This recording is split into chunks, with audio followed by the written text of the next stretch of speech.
こんにちは、東京ベジライフのなつきです。3週間のマインドフルリビング手放すウィーク2にようこそ。一皿のサラダが教えてくれること。小さい頃、晩ご飯の食卓にサラダが上がると憂鬱な気持ちになったのを覚えています。しなっとして味気のないレタス、毎回同じように斜めにスライスされたきゅうり、硬くて白っぽいトマトに冷蔵庫から市販のドレッシングを出してかけいただくものです。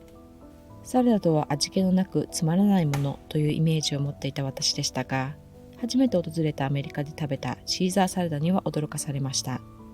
クリーミーなドレッシングとパルメザンチーズがお皿全体を覆い、レタスと同じくらいの量のクルトンがあり、そしてサラダの上には溢れんばかりのグリルチキンがトッピングしてあったのです。なるほど、サラダとはここまでしないと味気のある面白いものにはならないのかと思いました。それから早送り、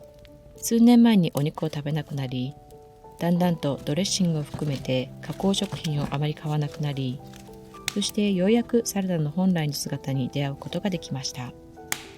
そこから一皿のサラダを丁寧に作ることで多くのことを学ぶようになりました。食材の味を表現するとき、私はお肉や乳製品などの動物性食材、化学調味料は強いと言い、野菜やナッツ、チーズ、ハーブ、スパイスなどの植物性食材は深いと言います。強い味は脳を刺激し、瞬時に快楽を与え、眠っていても叩き起こされる感覚です。一方で深い味は遠くから囁きかけるような感覚で、眠っていてはまず気づきません。五感を研ぎ澄まし、自ら探しに行って初めて、そこから続く広大な世界を発見することができ、長い時間が経ってもその味わいを忘れることはありません。3週間のマインドフルリビングウィーク2は、普段お料理をしない方もお店のサラダではなく、自らが丁寧に一皿のサラダを作り食べてみましょう。一皿のサラダの味わいを見つける旅は、食材を買いに出かけるところから始まっています。普段必要なもの、なるべくお買い得なものをカゴに入れ、短時間で済ませる近所のスーパーでの買い物を少し目線を変えて、野菜売り場を見回し、それぞれの色を見て、形を見て、直感的に惹かれるものをカゴに入れてください。サラダに入れようと思って選ぶ必要はありません。なんとなく美味しそう、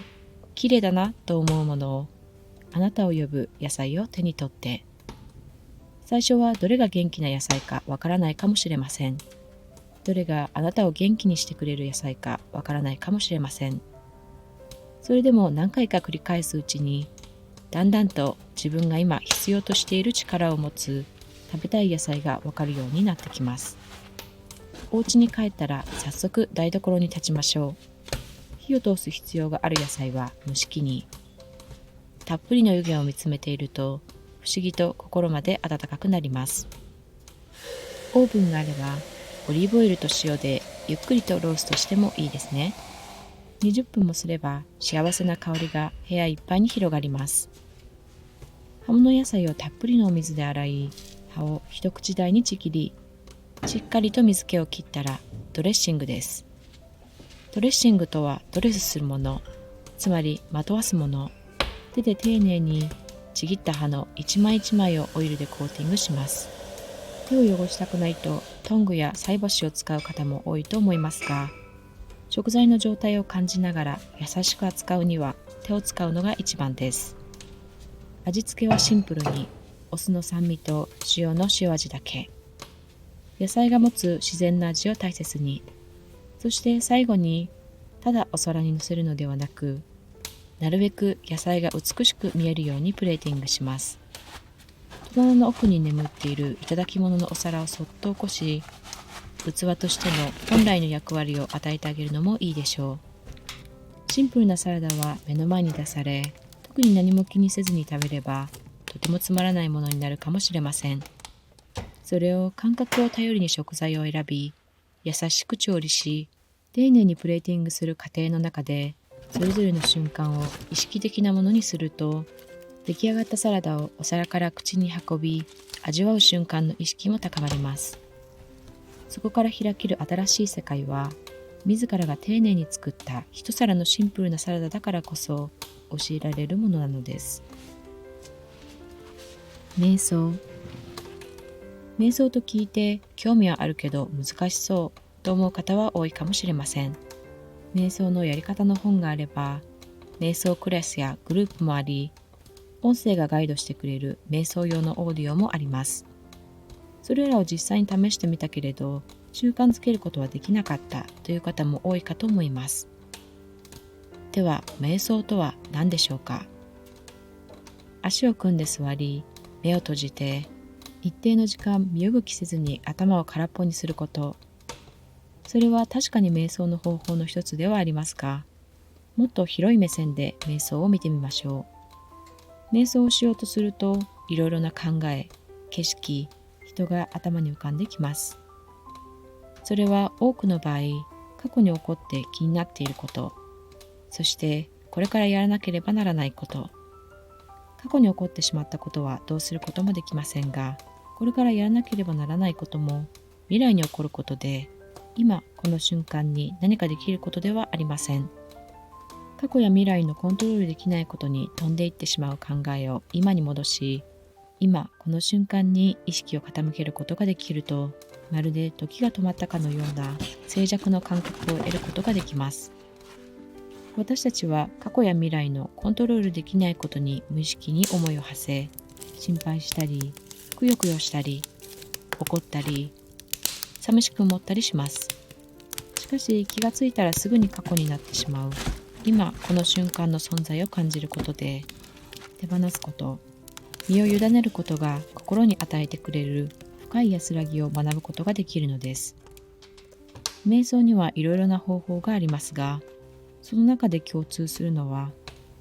今この瞬間に身を置くということです。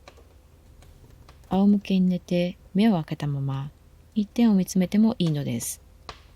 自然の中をただただゆっくり歩いてもいいのです。私はヨガの練習が日課になってから瞑想も始めたいと思い、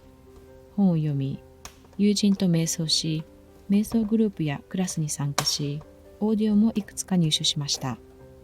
しかしどれも長続きしなかったのは、瞑想という行動、メソッドばかりを考えていたからだと思います。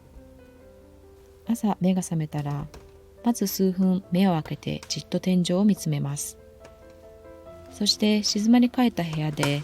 ヨガのポーズを一つ一つ集中しながら、意識を高めながら練習します。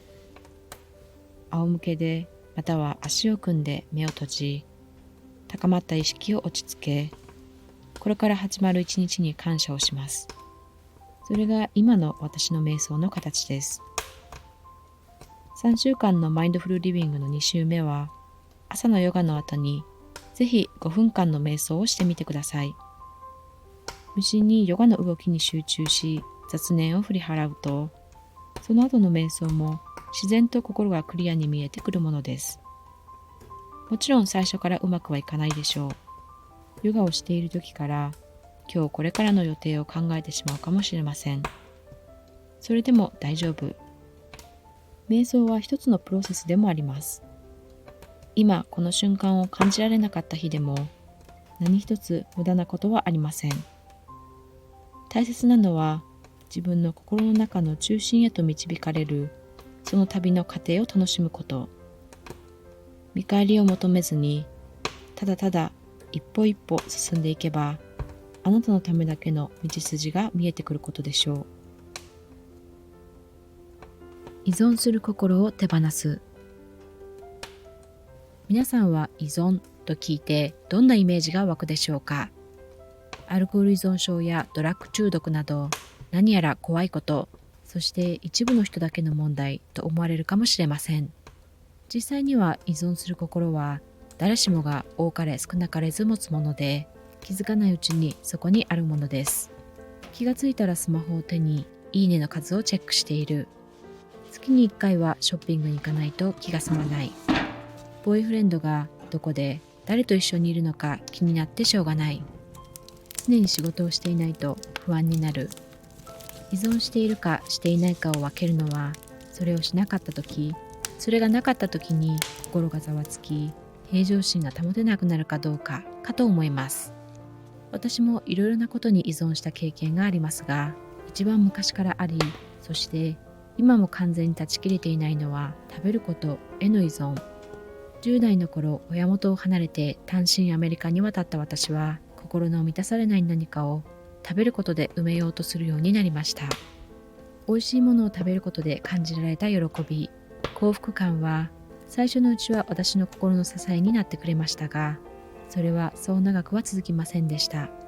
みるみるうちに体重が増え、パンパンになり、食べることは喜びではなく罪悪感をもたらすものになったのです。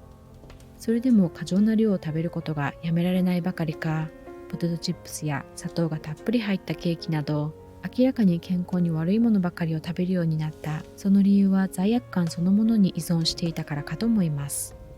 友達ができないのは私がつまらない人間だから。ボーイフレンドができないのはニキビだらけで可愛くないから。こんなに太ってしまったのに、さらにポテトチップスを食べている。そう言いながら自分自身をいじめて、自分の殻に閉じこもることは、実は友達を作ろうと努力したり、気になる男の子に思い切って話しかけるより、ずっと簡単なことでした。今でも落ち込んだ時、孤独な時、過食気味になったり、普段は食べないようなジャンキーなものを食べてしまいます。これはもしかして一生付き合っていく問題なのかもしれません。依存する心と向き合うことはとても勇気のいることです。何かに捕まっていないと流されていってしまう気がする。だから必死で何かにしがみつくのです。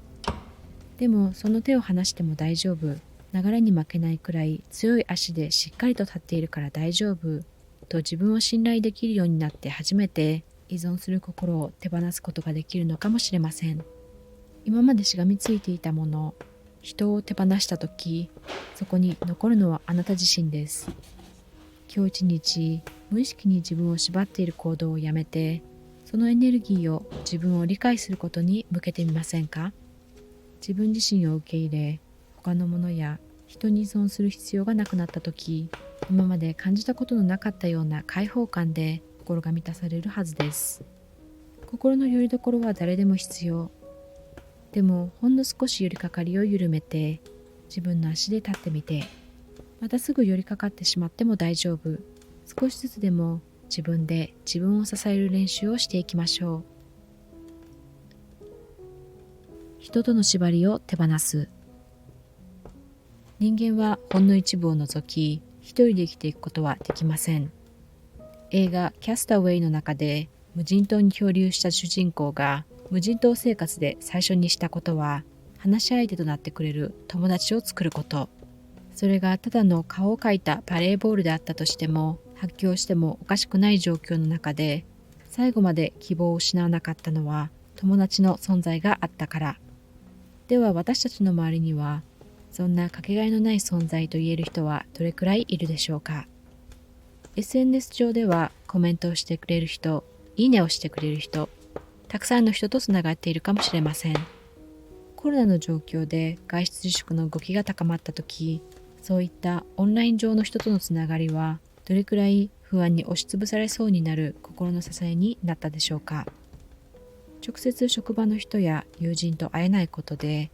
孤独な気持ちが高まったという人は多い一方で、遠方で普段顔を合わせることができない人と気軽に会うことができる世界が開けたことも確かです。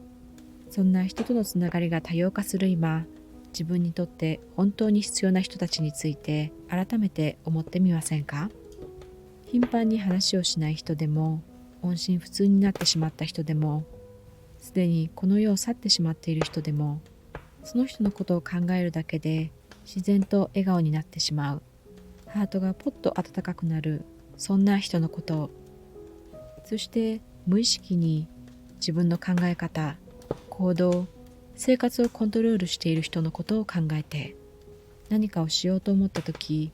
この人はどう思うかな、この人は嫌がるかな、この人は認めてくれるかなと考えてしまう、そんな人のことを。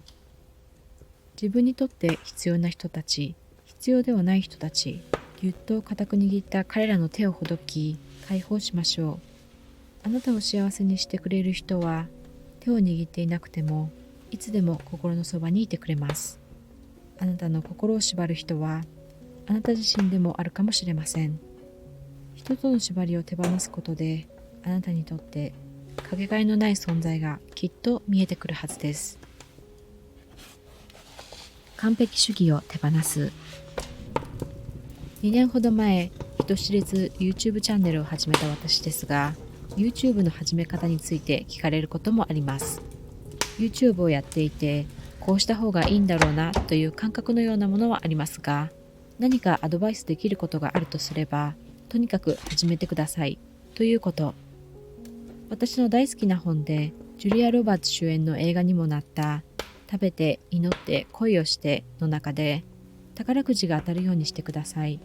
と神様にお願いする男についてのジョークが紹介されているのですが、神様が男に言ったのは、お願いだから宝くじをまず買ってくれ。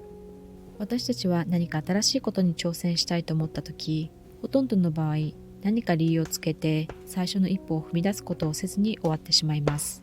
もう少し仕事が落ち着いて時間ができたらやろう。もう少しお金が貯まったらやろう。もう少しアイデアが固まったらやろう。もう少しスキルアップしてからやろう。私が YouTube を始めた時、動画の撮り方も編集も見よう見まねで、お料理ですらどこか学校で勉強したわけではありませんでしたし、ビーガン料理に至っては始めたばかりでわからないことだらけでした。それでも動画をアップし始めたのは、そんな学びの過程も含めて素人だからこそ伝えられることがあるのではという思いからでした。最初の数ヶ月はチャンネル登録者は10人もいませんでしたし、今のようにたくさんの方が私の動画を見てくださるようになるとは夢にも思わなかったので、気軽に始めたということはありますが、私は何事もやってみたいと思ったら、とりあえずやってみることにしています。もちろん時間とお金には限りがあるので、全てのことに挑戦できるわけではありませんが、工夫しながらやれば、できることは思いのほかたくさんあるものです。やりたいと思うことの中には、時間やお金などの失うものがさほど大きくないものもあります。それでも最初の一歩を踏み出すことを躊躇するのは、何より失敗を恐れる気持ちがあるから。失敗したらかっこ悪い。そう思うのはごく自然なことで、ほとんどの人が周りの目を気にして完璧なデビューができないのであれば、しない方がいいと思ってしまいます。そして見ている人がいないことでも、自分の目、自分の評価を気にしてしまいます。そう考えると、その最初の一歩を踏み出せないのは当然のことのように思えます。なぜなら完璧なこと、絶対に失敗しないことなどないからです。一度きりの短い人生、時には思いっきり派手に失敗するのもいいのではないでしょうか。たくさん失敗して、たくさんかっこ悪い事態を経験すると、重要なのは何かをしたことによる結果や評価ではなく、挑戦したこと、そしてその過程で学んだことだと気づくようになります。もちろん挑戦したことがうまくいけば、それは素晴らしいことですが、うまくいったことでも何か失敗は伴うはずで、全てが完璧、順風満帆とはいかないはず。それを恐れて始めることすらしないのはとてももったいないと私は感じます。今日一日、前からやってみたかったこと、今やってみたいと思っていることの最初の一歩は何になるのか考えてみましょう。意外ととても小さなステップで今日にでも実行できることかもしれません。あとは自分の中の完璧主義を手放し、一歩を踏み出すだけ。Attraversiamo Self-Love。 3週間のマインドフルリビングも明日で丸2週間。考えていること、感じたことを書き留めるジャーナリングはやっていますか？今日は少し視点を変えて、ジャーナルに自分への手紙を書いてみてください。ルールは一つだけ。リスペクトと優しさを持って言葉をかけること。過去にあったことを思い出して、楽しかった時の記憶を語りかけるのもよし、恥ずかしのエピソードを笑い合うのもよし、辛かった時を乗り越えた自分に感謝の気持ちを伝えるのもよし、今のマインドフルリビングに挑戦する変化を求める自分への応援のメッセージもいいですね。未来の自分を想像して、これから何が起こっても一番の理解者、サポーターであり続ける自分にどんな言葉をかけたいですか？でも過去、今、未来の自分は切っても切り離せない一つの存在。過去の自分に宛てた手紙であっても、その手紙を書きたいと思った今の自分の思い、そしてその思いを持ってどう進んでいきたいか、未来への自分の問いかけも自然と含まれるでしょう。自分への手紙を書くことは、自分への思いやりの第一歩。あなたは一番大切な友人から相談を受けたらどう答えるでしょうか。大切な家族に悲しいことがあったら何と声をかけますか。愛する人にするように自分を大事にしましょう。少しの厳しさも愛情のうち、喧嘩をするのも仲がいいからこそ。でも一日の最後にはいつもぎゅっと自分を抱きしめて、世界に一人として同じ存在のないこの自分に生まれてきた運命を受け止めて、自分の失敗にイライラするとき、自分に八つ当たりしたくなるとき、セルフラブを込めた手紙を読み返しましょう。感謝すること。今日は3週間のマインドフルリビング手放すウィーク2の最終日。日常の中で当たり前のように必要と思っていること、物、人、無意識のうちに自分を縛っている考え方に意識を傾け、それらをほんの少し手放すことを考えると、身も心も軽く感じるようになるかと思います。手放す出来事、物、人、考え方を考えることは、自分が持っているもの、自分のそばにいてくれる人、そしてこれまでの積み重ねである今、自分が置かれている状況を再認識することでもあります。過去に自分に起こったことで、それがなければ今の自分はなかったという出来事、この人がいなければ今の自分はないという人、これがなければ今の自分は成り立たないという考え方や能力、それらをジャーナルに書き出し、3呼吸を置き、ありがとうと最後に書きましょう。朝のヨガの後、瞑想を行いながらそれらをまた思い、ありがとうとつぶやきましょう。私たちは時として自分一人だけで生きていると思うことがあります。自分一人の力だけでここまで来たと思うことがあります。そしてもう少しお金があれば、もう少し才能があれば、もう少し運があればと思ったりもします。しかし私たちがこの広い世界に永遠と続く時代の中で今存在していることは、それ自体が一つの奇跡とも言えるのではないでしょうか。今ここにこうしていることは、自分の力だけではなく、たくさんの人、たくさんの出来事、たくさんの運命のいたずらによってあることを心に留め、ないものではなく、あるものに意識を傾けて、日々感謝の気持ちを忘れずに、手放すウィーク2を締めくくりましょう。Thank you for listening. See you next time.